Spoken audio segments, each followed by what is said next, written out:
Hey Internet, Aaron here, and today it's good to great.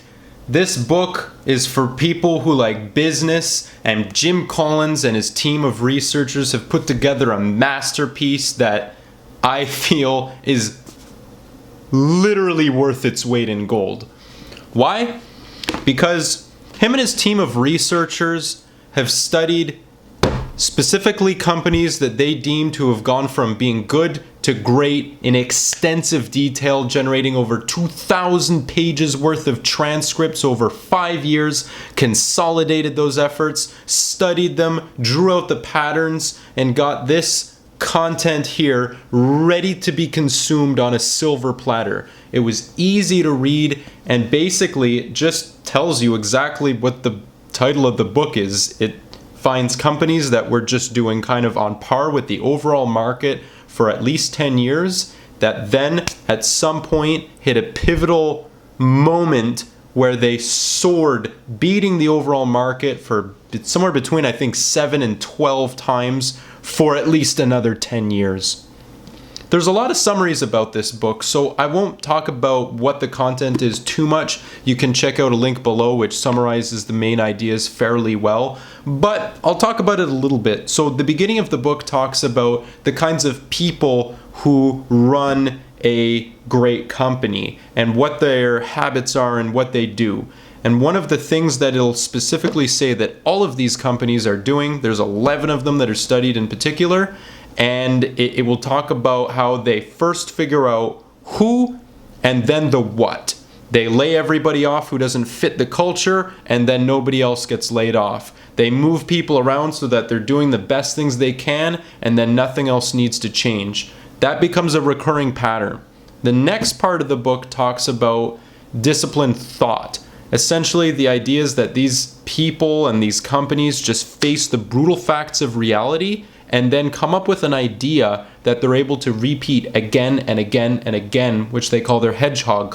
It's being called a hedgehog concept. And it's essentially something that a company which is passionate about, a company will have an idea that it's passionate about, they can potentially be the best in the world at, and it's financially excellent. And they figure out what that center point is, and they just repeat that idea again and again and again.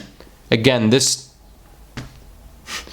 concept, it permeates through all the 11 companies that are deemed companies that went from good to great. And then finally, the end of the book talks about how they had disciplined action, which is specifically their culture of discipline and how they employed that within the company, as well as how they used technology in a deliberate way to accelerate their progress and push things into the stratosphere. At the end of the book, they have this idea of a flywheel.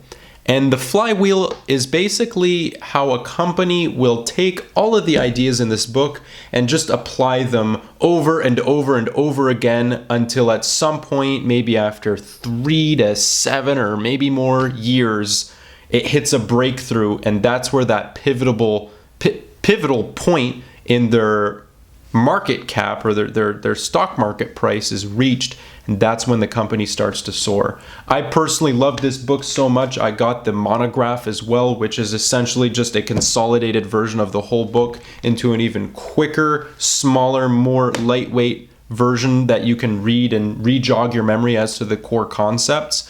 But for me, the reason why this book has been so awesome is because after reading it, and I'm early in my career, I don't own any companies, I'm not a CEO, but I am aware now of these amazing principles that when I'm at work, I can just start to see all the waste and all the issues that are happening around me, which are symptoms of not great companies, or things that could be great, which are not, become obvious to you. And it's kind of like when Bradley Cooper takes NZT in the movie Limitless, and then suddenly all the mysteries just become resolved, and you just understand things in a much deeper, more comprehensive way. That's exactly what happens when you read this book and you take it to heart. You actually have to understand it, but assuming if you read it, that should be enough.